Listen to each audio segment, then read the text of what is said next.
I, Saeed Mohammadi Durki, considering the sensitivity of our dear country Iran's current situation, following the 21-page letter dated 11th of October, 1403, and the 7-page letter dated 22nd of 1403, feel the need to inform all the officials of the country, the noble people of Iran, and the region about many significant spiritual, economic, and political issues. Although it is not possible to explicitly express these issues in writing, as I have mentioned before, know that approximately 5% of these global problems stem from religious matters and patriotism. Be aware that they are in a dangerous situation. Should the system's authorities know who is being referred to? Over the past 47 years, though, while he held no position in the government or in any party, and was only pursuing trade and commerce, with what power did he manage to convince the people of Iran and the Persian Gulf countries, Palestine, Lebanon, Iraq, Syria, Yemen, and Saudi Arabia, along with 24 Arab nations and 54 Islamic countries, to align with Iran and approach Iranian state officials? Was this the work of a mere servant who, while engaging in trade, derived spiritual and divine power, tirelessly devoted 47 years to his homeland and its people, especially the families of martyrs, veterans, and prisoners, speaking of prayers and love to comfort them? Or was it simply the reality that he had no interest in politics and state affairs?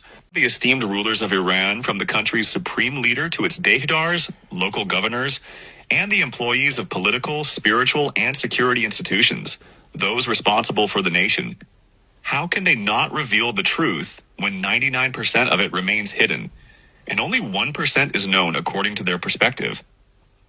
They say, take action, write, and sign. For the past 47 years during times of war and national hardship, if I have provided the greatest assistance, do I not have the right to fair criticism? If this is the situation, woe to the families of martyrs, prisoners, and veterans. Shame on the nation. Could we compare the 15 to 16-year-olds of the past 47 years, who are now 62 to 63 years old, with the young people who are currently at most 45 years old? Are they old enough to sit down and ask these young people to hide the truth with threats and intimidation, and to tell lies? A poor servant gave up his children, his sweet life, and his wealth just to defend the oppressed nation of Iran, making it consistent with sincerity, and fought for 8 years no matter which army it was. I mentioned SEPA, Basij, law enforcement, and security. And when I realized the trillions of dollars of wealth of the country in the last 24 years, I only mentioned this and said this: we don't want a poor army, a poor police force, and ultimately a poor nation. In a country called Islam and al-Bayt, which says Imam Zaman, if you are poor, despite all its shame and selfishness, this country has neither Islam nor spirituality, and its authorities are likely in the hands of criminal gangs and anti-Iranian spies. I am not judging, but according to the spiritual, economic, and political documents in the 8 volumes of the book presented to the Iranian leader. And while no news has come out about this so far, God forbid, I repeat those secrets once again. What I have concerns Iran's 7,000-year history and its unknown future under these conditions. The most important issue in this is the economy, and the fact that we have trillions of dollars in the banks of all the countries of the world, and that the Iranian nation is a shareholder in the largest companies in Europe and America. My poor servant, this important matter came to me secretly, and by divine command, and from the spiritual dimension. I openly say to the people of Iran and the world, heads of state, from leaders to the government, small and large officials to the people of Iran, please pay attention to these serious and important global issues. I think Trump, Putin, and the Saudis have understood the poor servant's message better and are seeking exploitation for themselves and their nations. I repeat once again that more than 5% cannot be disclosed, and I hope I can use this point in the future as well. Spirituality and the situation that has befallen Iran, and the 20 points that the Iranian nation has obtained with the blood of martyrs, veterans, and freedmen, and the historical sacrifices of different peoples, and we can use these together. Otherwise, I would have insulted my servant and removed the responsibility from his shoulders. I repeat, you must process and decipher the 8-volume book submitted to the police department to deliver it to the leadership. Then you will reach the power this poor man speaks of. This poor servant has no fear, and with the permission of Allah and the benevolent people in our dear homeland Iran, it is stated in the 21 and 7-page letters published in the virtual space that we will win.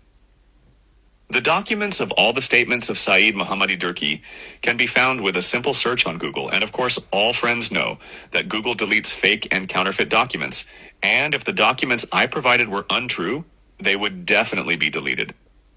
Therefore, know that all the presented documents that will appear when you search on my channels are real and accurate. We'll reveal one of the secrets of the truth, and as we said, 1% will be revealed, and 99% will be revealed later with God's permission. And this concerns the issues of the last 100 years no more. What was the fate of Reza Shah and Mohammad Reza Shah? Why was Reza Shah Kabir, while we Iranians claimed he was the king of the country, exiled to Africa in such a bad state? After him, his son Mohammad Reza comes to power. Perhaps 1% of the world understands what this poor servant says. 3% of the world does not understand. But unfortunately, 96% of the world is unaware. And this is normal. Here is the question. If the king, which is a great word and unique to Iran, meaning the king of kings, now holds this spiritual, economic, and political power in his own hands, how is it that his father is exiled and banished from his home, his country, and the kingdom? Is it silent?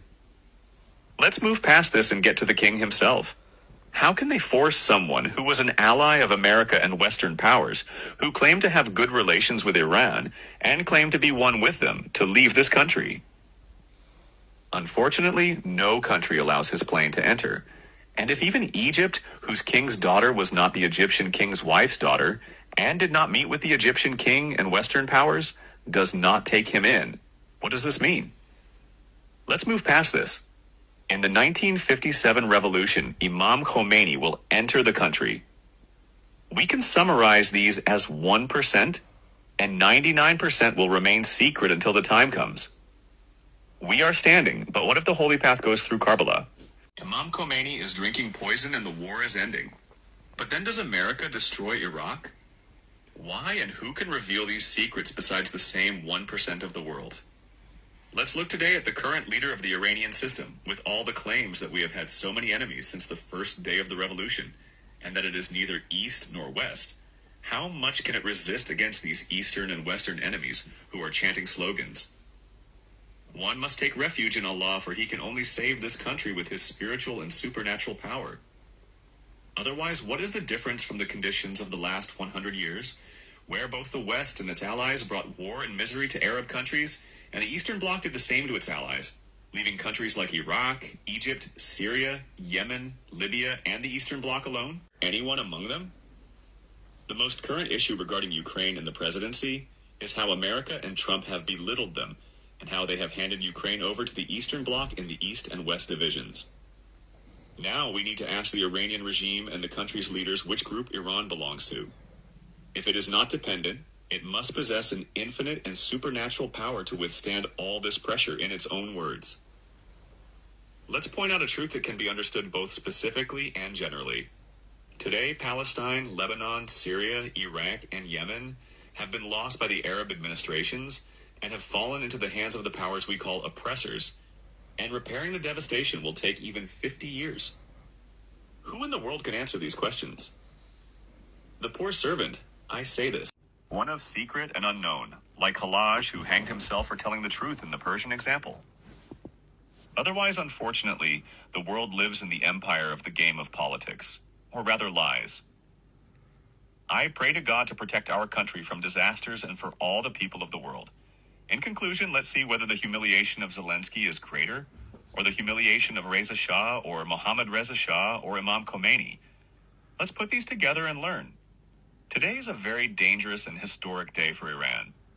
All the leaders of Iran, especially the military leaders, security and military forces, everyone and the Iranian people, must ask questions and think about the future of the country. For 47 years, we sacrificed our beloved children, as well as trillions of dollars on the fronts of the Iran war and in the corners of the region. From the capital of the country, but still nothing concrete or profitable is known for us.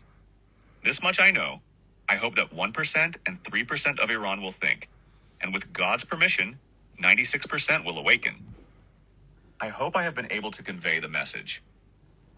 May God protect the Iranian nation. May he open the doors of blessing to the Iranian nation and other nations. As I said, first our inner peace, then our region and the world. Otherwise may he grant our poor servant. For 25 years in my meetings, I have said nothing but blessings, spiritual, economic, and political matters. And I only hope for a good and beautiful days.